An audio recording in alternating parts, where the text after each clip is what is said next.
How is it going, guys? Winter Kills here. Welcome to week 3 of One Deck One Month featuring Marincess. Quick reminder before we get into it, if you guys haven't seen the previous week's episode, I'll leave a link to it up in the top right for you guys to check out so you can get all caught up.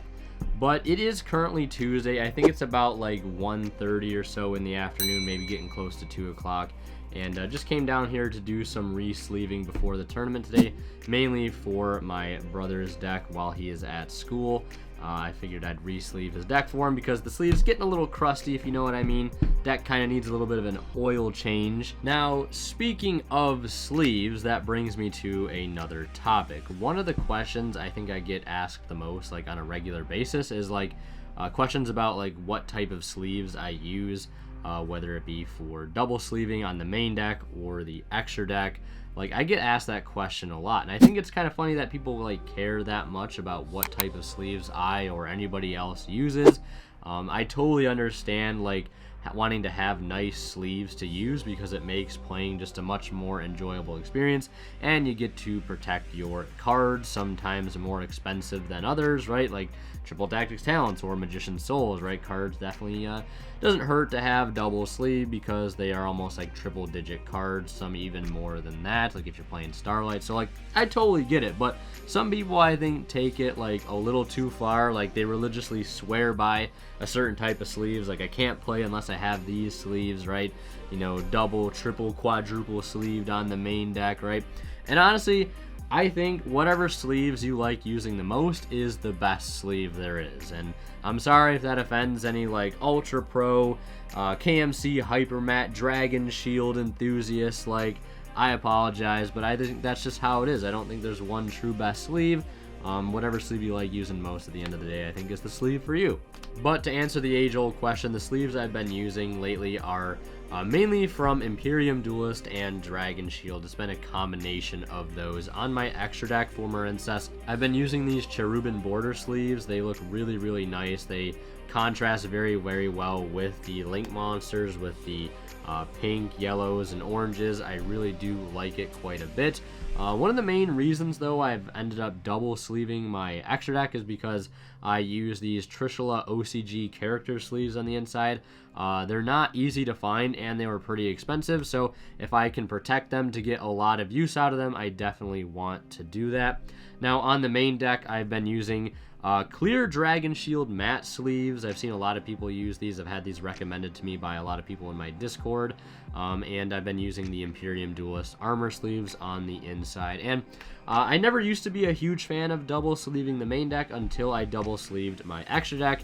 And then I found if you have a double sleeved extra deck and not a double sleeved main deck, it just makes like handling your graveyard very awkward because you have varying size sleeves. And I didn't like that. Now that they're both double sleeved, it's more uniform, and I think it's just much more enjoyable. Again, personal preference, but those are the sleeves that I've been using. I used to use the KMC border sleeves. I think they're from KMC, bordered sleeves with like the arrows on them. I used to use those on my extra deck for a little while, but then I switched over to the Imperium ones because I think they just look better overall. And again, they just contrast so much better with the colors of certain extra deck monsters like Synchros, Fusion, Xyz, Lynx, etc., etc. I don't think I'd use them on the main deck. I think they work perfect for extra deck sleeves. But yeah, get all that out of the way. Those are the sleeves that I use. Again, use whatever sleeves you want. If you guys are buying any sleeves, of course, off of Imperium Duelist, don't forget to use my discount code WinterKills10 off at checkout to save 10% off your entire order. These sleeves are sold out, unfortunately. I know it, like, people love these sleeves, and I'm glad you guys have been liking these sleeves so much. And if you've used my discount code to get any of these, I really, really appreciate it. They are sold out. They'll probably be coming out with more designs in the future, I imagine, since they were so popular. So keep an eye on their social medias, keep an eye on the channel here, and just keep an eye on their site, link down below. Now it's time for a little sleeving time lapse.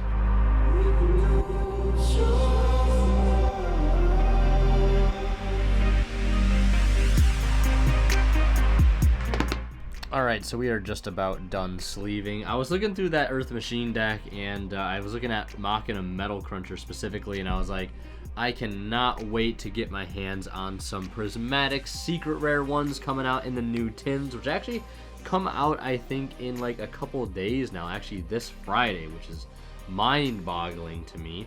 And all I can think is, where is the Dozer reprint, Konami? You must have been paying attention to the Earth Machine hype because you rarely bumped Cruncher.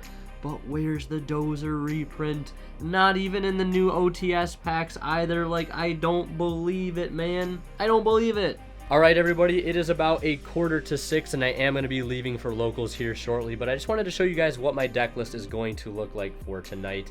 I don't have much time to go over the reasons behind the changes, but I did end up cutting the 4-Mud Skipper, Scripton, the 3rd Meister, and 3 copies of Forbidden Dress in place of a World Legacy Succession, 2 copies of Pascalis, 2 Desires, and the 2nd Sword Soul. Hopefully these changes will work out. In theory, they all make sense and will help us have a more consistent deck, one that lets us draw into our starters more often, still allows us to see enough hand traps, and also avoid the dreaded all hand trap hand with no starters, because that is one of the things that still plague this deck. There's no getting around it completely. It is still going to happen regardless, because we don't play an entire deck of starters, right? So we're going to see hands with no starters, but when I get back, I'll try to explain some of the reasons for these last-minute changes, and yeah, I will see you guys after the tournament. Wish me luck.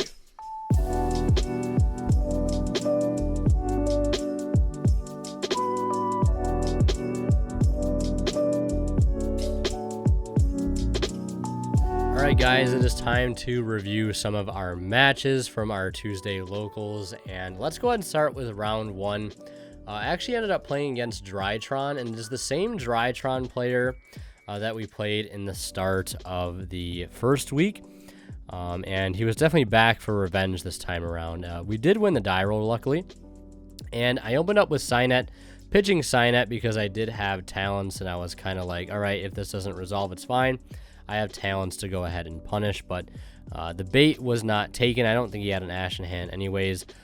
So then I go ahead and normal summon Blue Tang, and he does have an Orange Light, which is extremely unfortunate.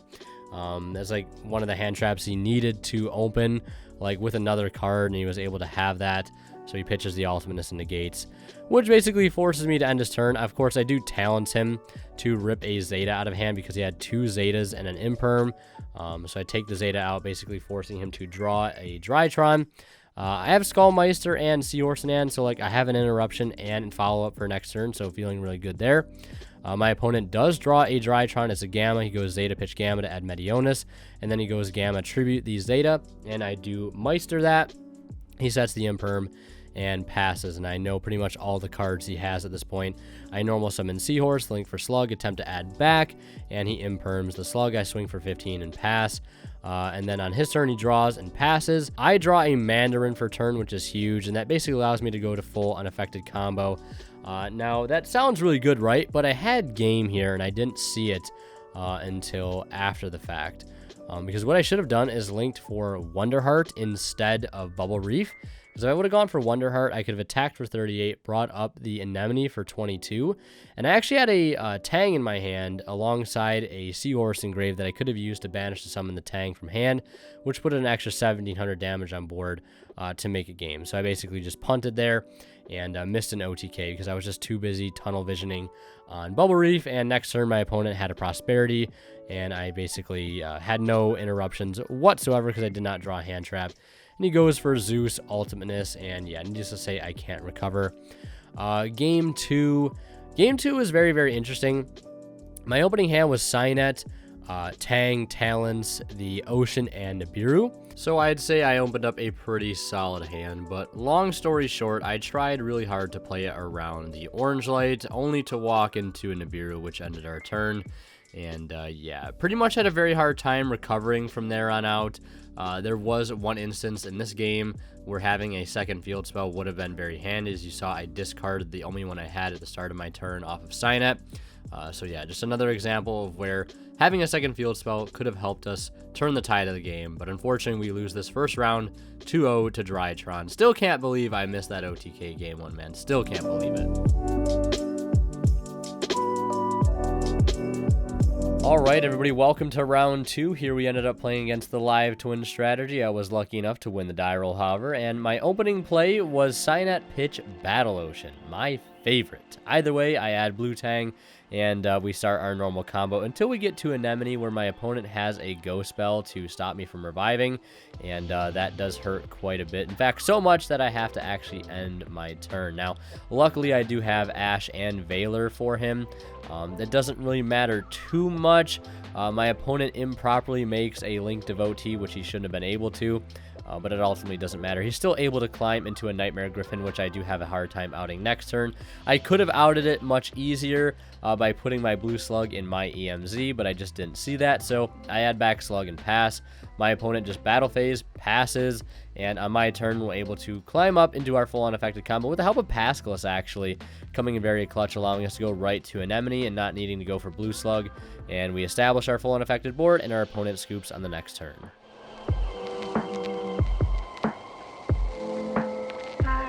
Now in game 2, there really isn't much to say other than my opponent resolved an Artifact Scythe on my turn, and yeah, Artifact Scythe. So, paired with a bad hand, yeah, that's just game. So we head to game 3.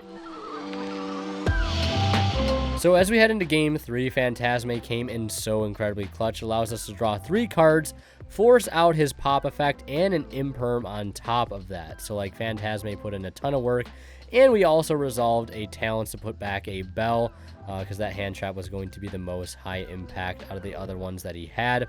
We're able to get into our full combo, basically, not unaffected, but we're still able to establish a Bubble Reef. Now, unfortunately, when I play Battle Ocean, he does have a Cosmic, so not much we can do there. On his turn, he's able to out the Bubble Reef, no problem. And he basically just goes into a Griffin, swings in for 25, and passes.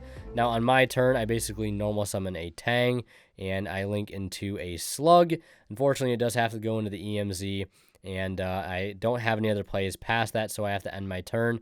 He goes ahead and summons out 2, goes into Sky Cavalry, goes in the battle phase, puts on even more damage, and then my opponent goes downward into Zeus, which plays right into my Nibiru, which is exactly what I was hoping for, and after that, he passes turn.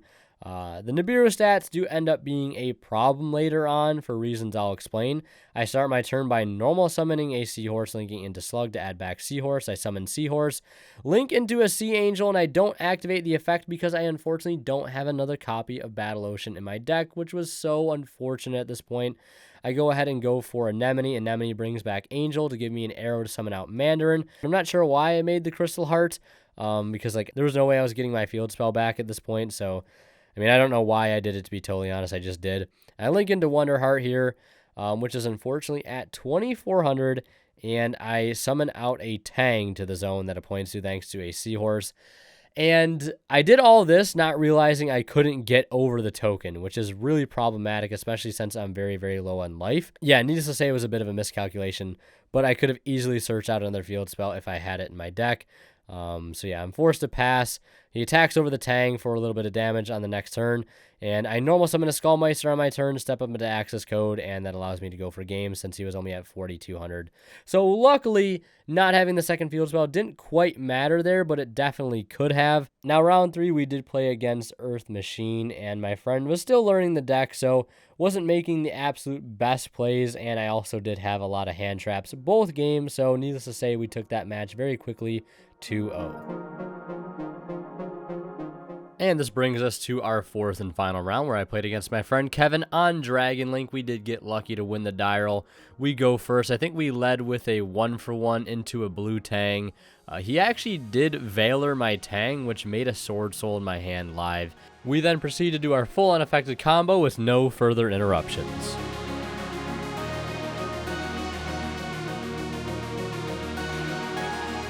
I think on his turn, he actually lets me resolve the effect of Sword Soul to draw 2, and needless to say, he can't play through double Valor Wave, and we take game 1 very, very quickly and commandingly. Game 2, my opponent really doesn't do too much. He puts up a Spheres and a Tidying, which actually is enough. He has the bounce for a normal summon, and then he has the bounce for my extender, so yeah, that's pretty much always going to be good enough against Marincess unless I'm really good and open up something like a Monster Reborn and have a target engrave already. So we lose game 2 just as fast as it started, basically. And here we are in the third and final game of the match. I did actually let my opponent go first here because I just wanted him to play into cards like Phantasme, and that's exactly what he did. He put up a pretty okay board of, I want to say, spheres and a hot red. We were able to play through it with the help of 1-for-1 because he actually did preemptively bounce back my Phantasme at the start of my turn, so I didn't have to worry about him bouncing my starter. And then playing through the hot red was very, very easy, especially since I had a triple tactics talents to snipe a Nibiru out of his hand. From there, we were able to play through a Veiler and end on our full unaffected board.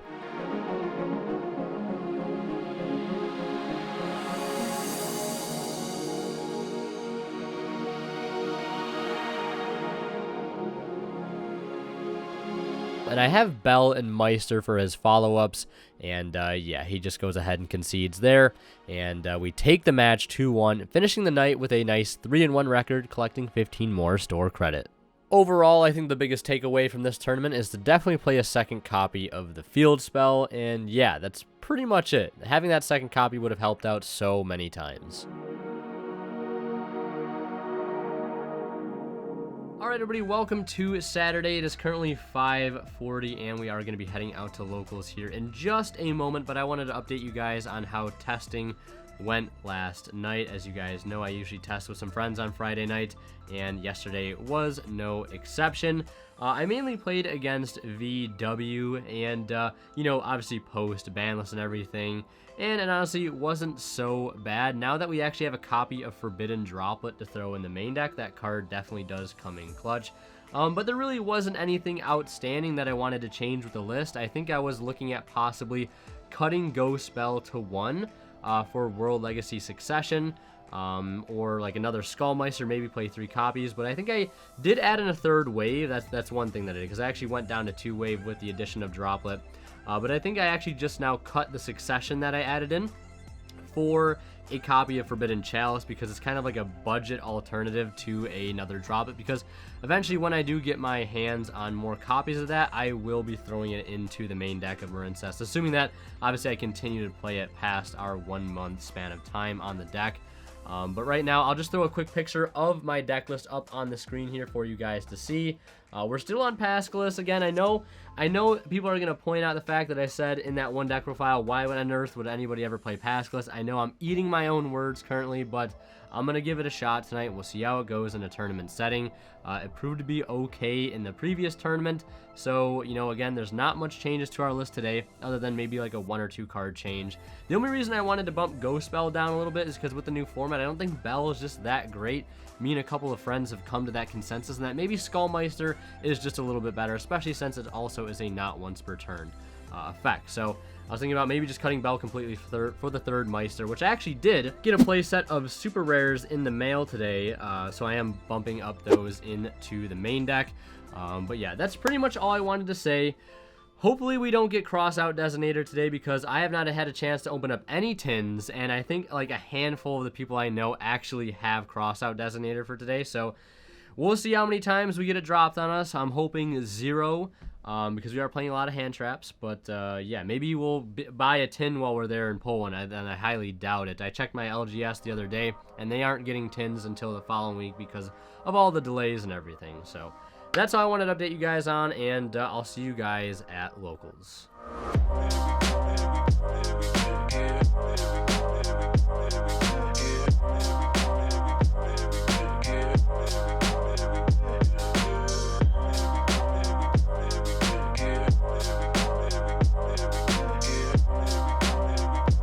Welcome everybody to round 1. We played against Cyber Dragon, and let's go ahead and review the footage. And as you guys could probably tell, I'm doing this in a bit of a different format because I want to try to mix things up and find a really good way to review these matches with you guys in a timely fashion, and also make it a little bit easier on me when it comes to editing these particular segments, because they are very tedious the way I've been doing them, and they take hours.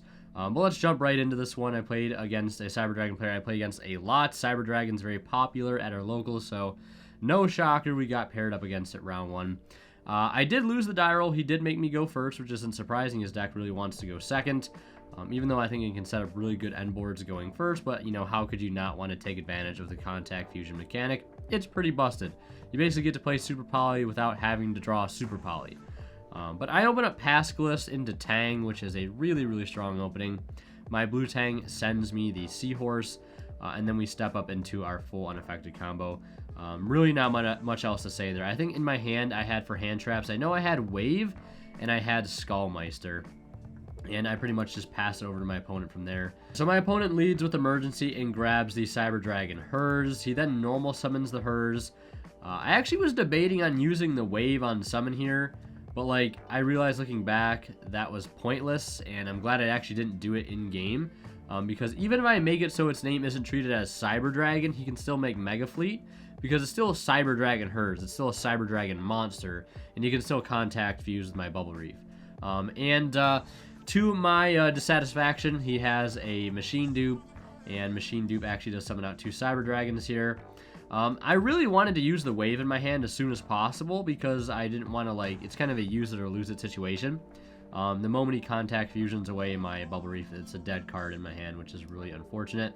So as soon as he summons Nova, I actually Wave it, as that'll prevent him from like detaching his cost to get a Cyber Dragon card in his grave, and it'll also allow me to get some use out of my Wave in a somewhat valuable manner, because Cyber Dragon Nova is a pretty good extender. They use that to get an extra body on field to be able to make Anaconda, and in this case would be like extra, you know, contact fusion material. So after I Wave him, he does contact fusion for Mega Fleet, and then he does make Infinity and swings in with a lot of damage. I believe when he linked off the Hers too, he went to search and I negated with a Meister.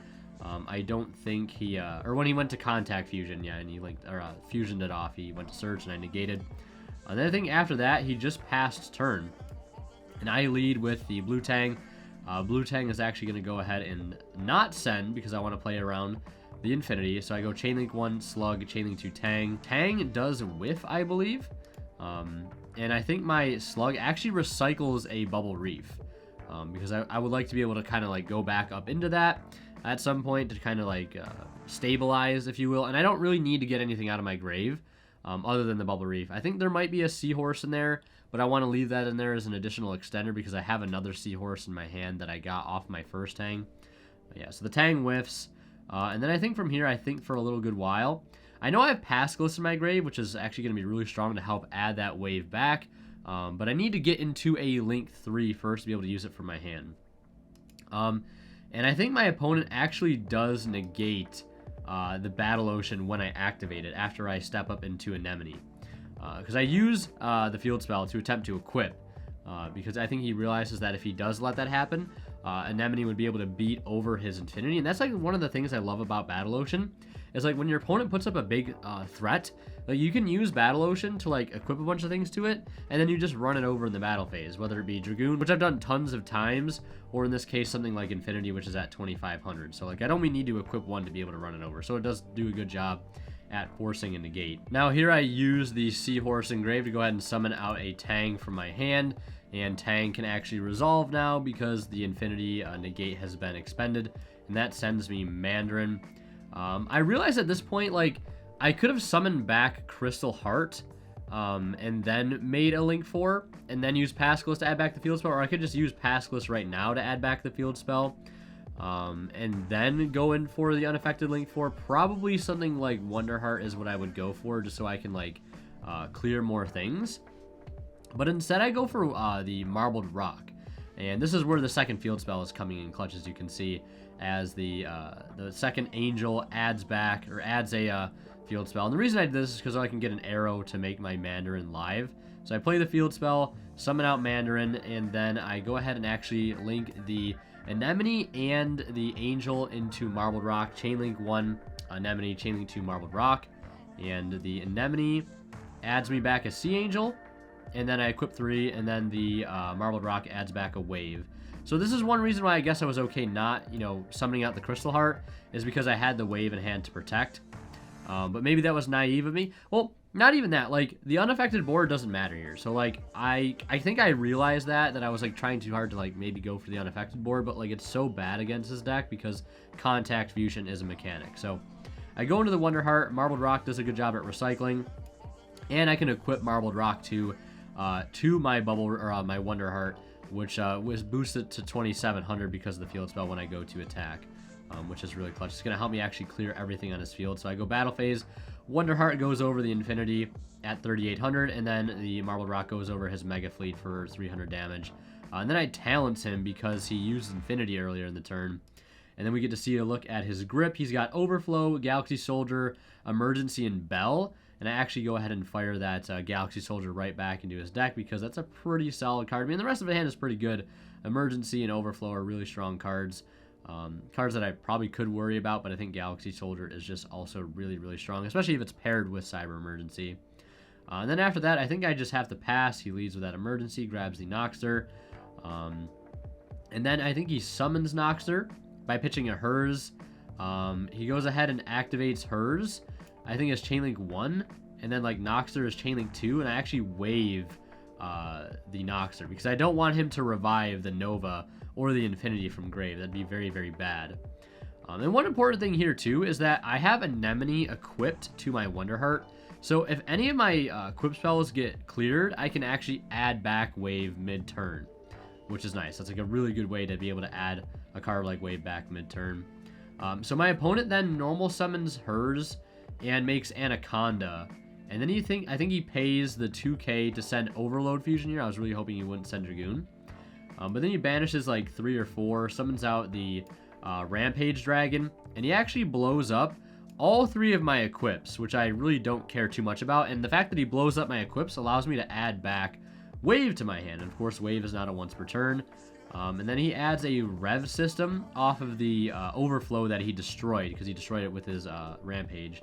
And then he goes to use the other effective Rampage Dragon. I double check and read it first. But then I hit it with a Wave to make sure he can't do anything else with us a turn. And also, if he clears the Marbled or the Wonder Heart, I keep getting Marbled Rock and Wonder Heart confused. But if he clears the Wonder Heart, I can float into like a Marbled Rock, which can kind of like, you know, hold the fort down by, you know, negating attacks. But after that, he passes, luckily. He like burnt so many resources that turn. He even popped his own Overflow, right? Because he probably thought he was going to go for game. But I think he forgot about the fact that I could add Wave back if he cleared my equips. He definitely could have probably played around that, like 100%. He still would have had to deal with the float effect and the attack block of Marbled Rock, so like... And another problem becomes if he leaves the Anemone there, like, I can negate an attack, which is, like, not what he wants to have happen, because he wants to try to OTK. Maybe he could have OTK'd there if he wouldn't have killed the Anemone, but again, I don't know.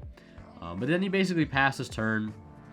I start with the Pascalis, and he bells it, and it allows me to Talents him. And I was like, I think I know the last card in his hand, which I actually don't think I do. But I decided just to go Talents draw too, because I just need to draw like extenders right now, or just more cards that'll help me flood the field, because I need to go ahead and OTK as quickly as possible. So I actually normal summon Pascalis, which is huge. I think I was maybe short on Marincess monsters here, but I do actually find one.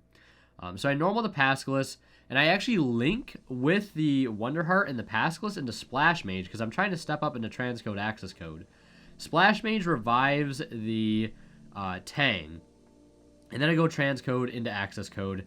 And I think Transcode actually, I don't know, I was going to say I could have revived Crystal Heart there to make the unaffected Access Code, but I guess I didn't. I don't know why. But either way, I pop 53 for game.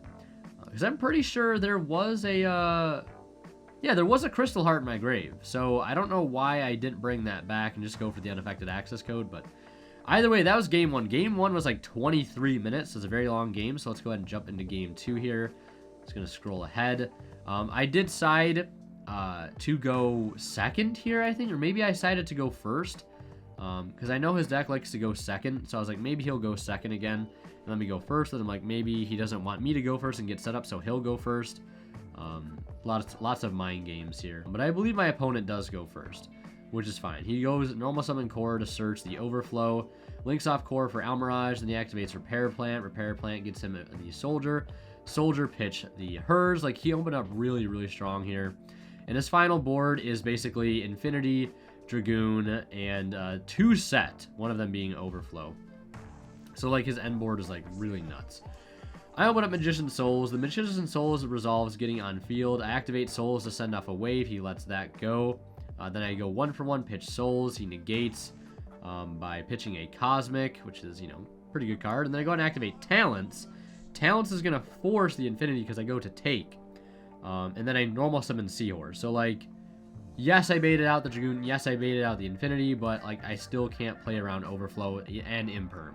Which he Impermed my Slug. And as soon as he did that, I was like, you know, I could, like, link my Magician Souls into a Link Rebo, make Splash Mage, try to step up that way, but he just, again, has the Overflow, which I can't play around. So game 2 is over very quickly, and then we're into game 3, where I decide to go first. Maybe here I should have, like, went second, and just, like, he was probably siding to go second at this point, too, because he probably knew in his head that I was going to go first, so maybe I should have played some mind games there and let him go first. But, like, I can't risk playing into that field. Like, that field is just too good. Like, the 2 negates is one thing, but, like, the removal of a card like Overflow is just a lot.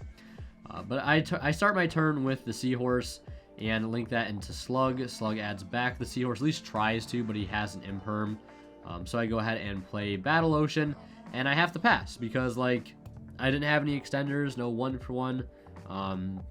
Yeah, it's just unfortunate. I didn't open Sword Soul or, like, Magician Souls to keep going, or Reborn. No Desires, right? Very unfortunate hand, very susceptible hand. Only wish I had a card like Crossout Designator. But we'll have it soon. But my opponent goes and leads with Prosperity. Reels Lightning Storm, Cyber Dragon, Overflow, Dark Magician, Overload Fusion, Dark Magician, Overflow, and then Machine Dupe. And I think he takes actual Cyber Dragon. So, like, if he's taking Cyber Dragon, the rest of his hand must be really good. Well, I mean, really good until he activates just Red Eyes Fusion to go ahead and summon out Dragoon. He blows up my Slug and then swings in for 3k. So just like that, I just take 4,500 damage for no reason. And then on my turn, I'm basically forced to, like, out this Dragoon. And I just, like, don't think I have the cards to do it, quite honestly. So I just set one and pass. And he goes Battle Phase, and I go ahead and drop it in the damage step to take half. But then I draw for turn, and I draw into another hand trap. My hand is Nibiru, Meister, Talents, Veiler. So I can't do anything with that. And then my next draw was a Blue Tang, which is unfortunate. I just needed to draw like a Blue Tang. I don't know what that would have done, really, but yeah, we end up losing there, unfortunately. Almost, like, game 3 was one of those unfortunate circumstances where I just don't draw starter, and he just has the one interruption for any play that I do have, which happened to be the Dragoon Red Eyes Fusion play. But hey, you hate to see it, and yeah, let's go ahead and continue on with the rest of our tournament.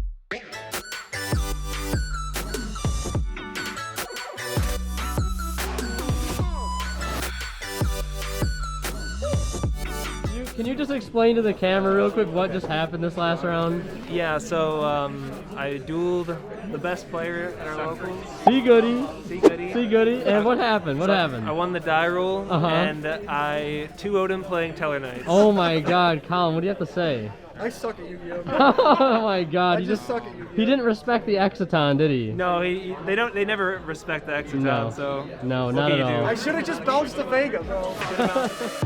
Alright, so we just finished up our round 2 matchup. Unfortunately, we're already X1 because we took a very hard loss to a Cyber Dragon deck round 1. It's very hard to play against Infinity, Dragoon, and Overflow. Unfortunately, we take our first loss right at the beginning, which I think, honestly, I would rather lose immediately than, you know, do really well and then lose later on, so it is what it is. And then in round 2, we played against the B-Trooper deck. Really, really cool deck, but I did have the Nibiru game 3, which basically ended his turn. And then we're able just to combo up into our normal board and, you know, call it a day from there, essentially. So I'll update you guys after the tournament.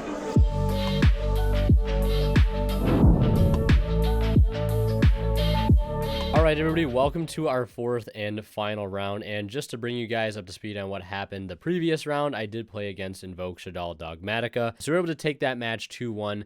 And unfortunately, round 4, here we are playing against the same deck, and this is like the last deck I wanted to play against because Winda is just such an unfair card. it demands you to draw the out, or you just don't get to play your strategy unless you're on normal summon turbo, which turns out doesn't do too well in this current day and age of Yu-Gi-Oh! Maybe Flunderies will fix that. I have no idea. Enough ranting, let's go ahead and get into this match here. I was lucky enough to win the die roll, which is great, but unfortunately my only normal summon, my only starter is Pascalis, and I do not have a Marincess monster in hand to summon to the board with it. Otherwise, we would be in business 100%. But I'm just forced to like link into a slug, add back the Pascalis, and pass. And my opponent on his next turn starts with the Shaddoll Fusion. I ash it. He then summons a Fleur-de-Lis from the hand, and he just goes into the battle phase and attacks over my slug. And that does it for his turn. Now on my next turn, I just normal summon the Pascalis again. I'm like, we'll just do the same thing here. We'll link it into a slug. We'll add back the Pascalis to get a body on board to absorb some damage, because the Fleur-de-Lis is going to be at 3k 35 when it attacks again. So I'm just recycling my starter back to my hand and hoping that one of these turns soon I can draw another Marincess to pair with it and we can get back into the game.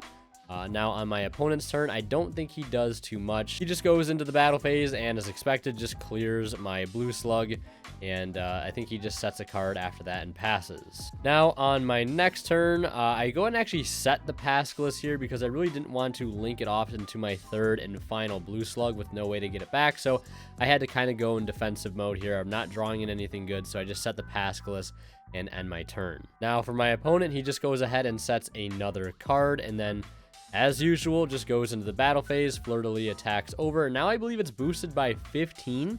So this thing is getting to the point where it's almost going to be unoutable unless I have something like an access code, which is going to be easier said than done, especially when I just cannot draw any engine. I think on my turn here, I'm forced to set a hand trap, which ends up being a ghost spell, which is super unfortunate because on his next turn, he has a Nadir Servant. And if I would have held the ghost spell, I would have been able to negate. Then you would have been able to swing in for game pretty much, because this Fleur-de-Lis is at 4,000. And I've taken 3,000 already, or maybe 3,500. So like I can't afford to not set something in here. It's just unfortunate that Bell had to be the card I set. And then he pops it with the Entis, and then I think he just summons out the Ecclesia. And I actually Chalice the Ecclesia here. And then I actually summon out Iris Sword Soul. So Iris Sword Soul is coming in clutch here again to help block some damage. I mean, at worst, it's just blocking damage here and providing me another turn. And he's able to clear it in the battle phase and only take the 26 from the Ecclesia. And the reason I Chalice the Ecclesia is because I didn't want him to get a surge of something like Punishment. So now his Ecclesia is getting boosted, and his Fleur-de-Lis is at like 4,500. So this thing is getting huge. But on my turn, I actually top deck a blue Tang. He ashes it. And then I think I go ahead and use the effect here to draw 2.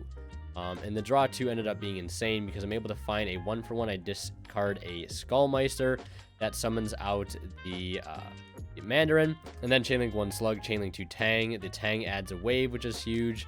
And Slug adds back the Tang. Then from here, I think I just am able to go into my full unaffected combo. Because my opponent, to my surprise, actually doesn't have any interruptions for me. So we're able to get into the unaffected Bubble Reef, and I'm actually able to get over this Fleur-de-Lis by 100 points of damage, which is actually insane. So on my opponent's turn, he actually normal summons Ariel and links off the Ariel and the Ecclesia to a Anaconda, and this effect Valor in my hand is going to get so much value. I'm just going to have a blast absolutely effect Valoring this card because I do not want it to resolve. Gladly pay that 2,000 cost.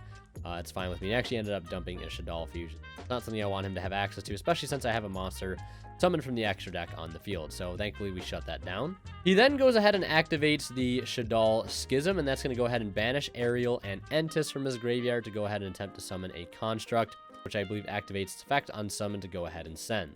And as expected, my opponent does decide to dump a dragon, which does clear the field spell, but that's fine with me because my Bubble Reef is still at like 4,200 or 4,400. So he's still going to have a very hard time getting over it, even with the help of Alistair. And since I have Wave, I don't have to worry about the Construct being able to destroy it in the battle phase by its effect. And then to make things even better for us, my opponent flips up an Invocation, which is going to basically force him to banish another 2 monsters, an Alistair from hand and a light from my grave because I think I have a Valor in my grave. So he banishes 2 and summons a Mechaba. He banishes the Sword Soul from my grave to summon out a Mechaba. We gain another 1200 attack. So Bubble Reef is really, really huge, even though the field spell is gone. And then at this point, my opponent goes into the battle phase, and he attacks with Construct, thinking that he's going to be able to just to clear it because, you know, it's no longer unaffected, and Construct destroys special summon monsters, obviously. So I just go ahead and wave the Construct on the attack declaration, and since the amount of monsters in the field did not change, the attack has to go through, and his Construct is basically going to crash here for, I think, 2300 damage, which is quite a bit, and luckily, he does not have a trap to be able to negate with the Mechaba, and now my Bubble Reef is yet again unaffected by my opponent's artifacts. Now, continuing in his main phase 2, he actually activates another invocation and summons out the invoked Agodes, and Bubble Reef again gains even more attack. And after that, he pretty much just passes his turn. Now, to start my turn off, I wanted to immediately lead with the Pascalis to attempt to add back the wave, and my opponent, you know, I know he doesn't have a trap in hand at this point, so if I get this wave back, it's pretty much guaranteed to resolve, and, you know, and at worst, it's just going to force out his Mechaba negate, and it actually does by pitching an Ash, and I chain the other wave I had in my hand to negate it. So the other wave I had engraved just comes back to my hand because his Mechaba doesn't resolve and my Bubble Reef is unaffected. And it gains, of course, the 100 attack, or 600 attack because a monster was banished. And then I go ahead and activate Wave here just preemptively to negate his Agodes because I don't want to have to deal with him popping anything on my turn. I then use the Bubble Reef to discard a Seahorse to summon out Anemone. I then normal summon Tang. And Tang sends another Pascalis to recycle in a later turn. I go for Marbled Rock here to recycle a wave off of the Anemone. And then I think I use the Marbled Rock effect here to actually get back Battle Ocean because I really need that card too. And, you know, Marbled Rock every turn can keep recycling, especially if you can't get over it because of wave, you know, cards like that. So from here, I just go into the battle phase. And I attack over his Anaconda for game. And, you know, with a very, very rough opening that we had, we're actually able to secure game 1, surprisingly.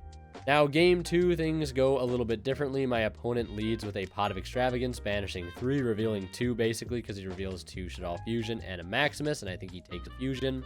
He then normals Ecclesia. I respond with a Valor, and he activates Talents to go ahead and draw 2. He then fires off a Shaddoll Fusion, pitching Alistair and Dragon to hard make Winda. On my turn, I go ahead and summon a Blue Tang to send Seahorse, and I link into a Blue Slug, hoping to find a wave here, but I don't get anything, and I just set 1 and pass. My opponent has the end phase Cosmic for my Rivalry, which honestly wasn't going to be too good here anyways. That was kind of a miss side. I probably should have just took it out, to be totally honest. My opponent then normal summons Alistair to get his fusion spell, and then once he activates his invocation, I chain a Lancia, so that forces him here to be able to not banish, and if he doesn't have a way to banish, then the invocation just fizzles, which thankfully it does, so it stops him from applying any more pressure this turn. He then goes into the battle phase first, and then he links off his Alistair into a Almirage. I was really hoping he would link off his Winda, but he actually ever ended up doing that, which really sucks. And then, you know, next turn I can't out Winda, so like, what are you gonna do?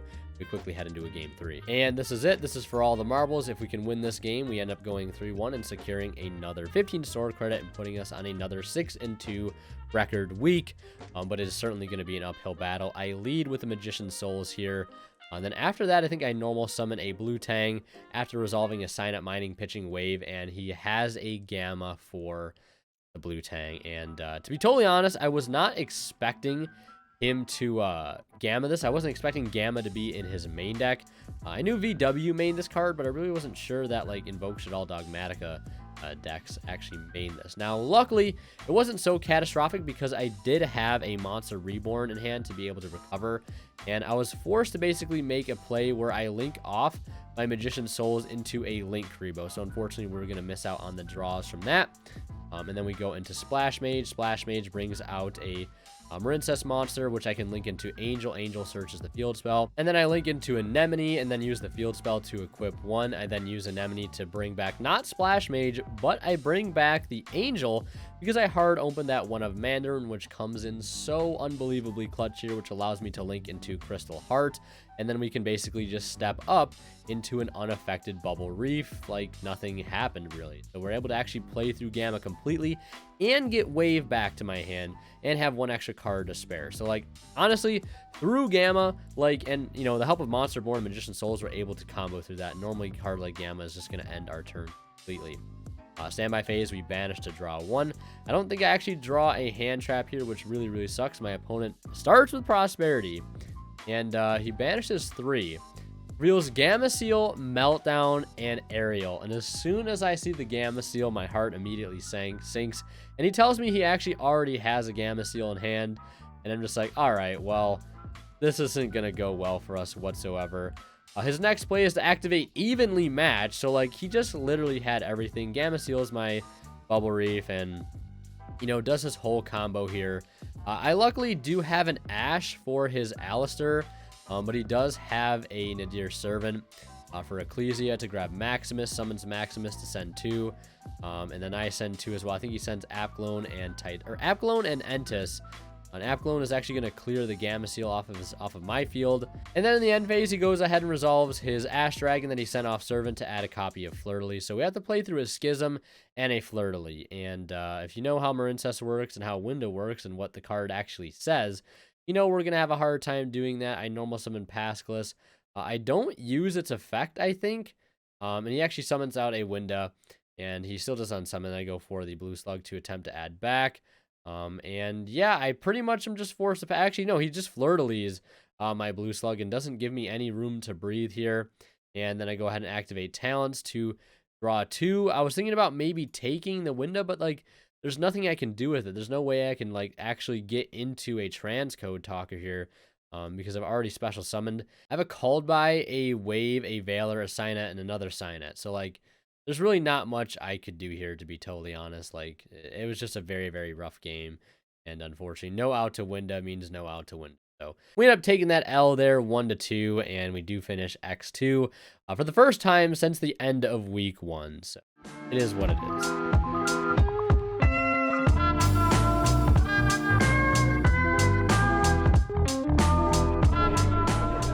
All right, tournament just wrapped up, and unfortunately we did take the L to my good friend Joe, who was on the Shaddoll Invoke Dogmatica deck. I just didn't have the cards I needed in Game 3 to push through all of his cards, like Winda, Fleur-de-Lis. It's just such a hard matchup. I mean, we did play it back-to-back. Definitely was a little bit of a harder time in round 4, because he just had more cards. I did misplay a couple times. The one game specifically, remembering right off the top of my head right now, he normaled a Ecclesia, and I Veilered it. I should have just let it go through and let him lock himself out of the extra deck for the rest of the turn, but yeah, it is what it is. So overall, pretty good tournament experience. I think the list performed pretty good. I don't think I really missed the second bell. The Chalice actually did come in clutch. Game 1 in round 4 is just a perfect example of how good Wave is in the deck. He literally couldn't do anything about it, but I couldn't get enough good cards in circulation in Game 3 to keep going. Just having Pascalus is not enough to like get into any combo. This is one situation where I maybe wish I had like 4-Mud Skipper again, because that's a normal summon that would have just done something on its own and gotten me an extender. But ultimately, I just, again, needed to draw something really good off my talents. I was really hoping I would have drawn a Cosmic for turn, but maybe that was a miss side because I only put 2 Cosmics in, so probably should have put the 3rd Cosmic in to hit the Schism, because Winda's ultimately the reason why we lost that matchup. Just puts the nail in the coffin. I mean, I can play around it if I can stall, but he just had so many monsters on field that I wasn't going to have enough time to do that. And, but yeah, that game 1 was insane. All that passing back and forth, that Fleur-de-Lis got up to like 4,000 attack, 4,500 attack, and then being able to out it just by 100 with the Bubble Reef. That was a really good game 1. Sucks that we lost the match, but it is what it is. Now I'm going to go ahead and get a first place Satellar Knight deck profile from my friend Alex, so shout out to him, the large TCG. And yeah, I'll update you guys when we get home, so.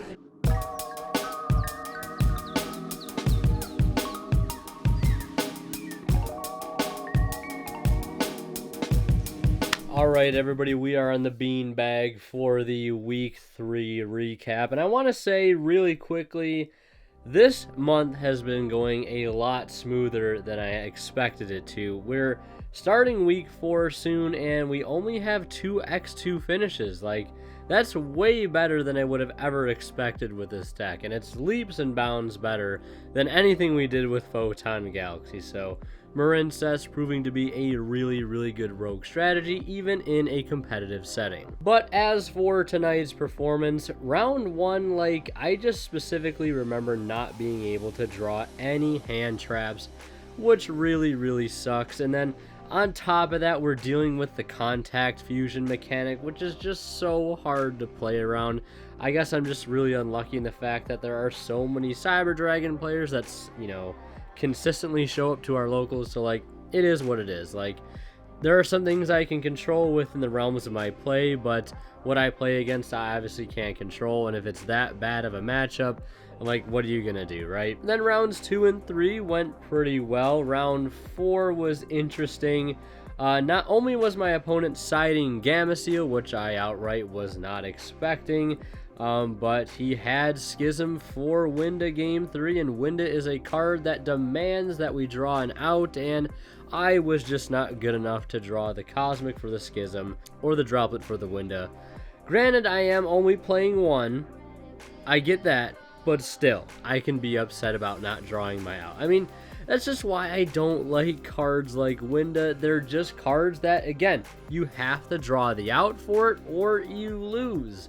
I mean, how can I be expected to do anything under one special summon, right? I get to blue slug and my turn's over. Super fair and balanced, right? But it is what it is. I think overall the deck is still in really good shape. I think the deck is super optimized at this point. I think there's maybe a set of like 2 to 5 cards that could be switched. Everything I think is set in stone for the most part. Hand trap lineup is really good. I might experiment with more copies of Chalice. I might throw Nibiru into the main deck, although I've said that before. I might throw Phantasme back in the main deck. I don't know. Crossout Designator. Speaking of Crossout Designator, no one I played had the card, which is not shocking. Like day 1 of the card pretty much being legal for our locals, no one had it. I think the people that did have it just didn't draw it because they had like 1 or 2 copies. I was going to get a tin. I had a chance to get a tin, but our store actually had so little. I had to roll dice with somebody to see who would be able to buy it, and I did not win the die roll, which, speaking of, I don't think I won a single die roll all day except for maybe my round 4. I think I won my round 4 matchup, so par for the course, I guess. There was 2 really cool things happening this week going forward. The first one, I don't want to spoil, and I think I'll save the surprise for the start of the 4th episode. We're getting ourselves a little something, and you'll see what I mean in the start of the 4th episode, so don't miss it. Make sure you have notifications on, all that good stuff. Should be going up on Saturday or Friday of next week. But one of my good friends, Dalen, is hosting a little bit of a competitive DB grinding extravaganza. Me and a bunch of our friends threw in $5 into a pool to see who could get the highest rating on DB in the next 2 weeks. I think there's like $70 to first, and then the rest goes to second place. And you bet I entered, and I'm probably going to be playing Marincess for the duration of it. Or maybe I might switch to another deck, later on. But I'm probably going to try to play Marincess for the entire thing, just because, like, why not? And I might make a little mini series out of it, too. I'm not entirely sure yet. Maybe, like, top rated and DB with Rogue, the journey. I don't know what I'm going to call it, but something along the lines of that. Let me know if that's something you guys actually want to see down in the comments below. But yeah, so it should be fun to see how that goes. I'm going to use basically that as an excuse to DB grind a lot and hopefully get the best version of the deck we can possibly have going into week 4. So that's going to do it for this video. Thank you guys so much for watching. If you want to see more of my content, click on one of the videos popping up on the bottom of the screen right now. And as always, WinterKill is signing out. We'll see you guys in the next one. And like always, a huge shout out goes to our Divine level channel members, and they are Cadillacs84, Pony Start, Keith Sidgers, Daryl Bess, and Tweeter0226. Thank you guys so much as always.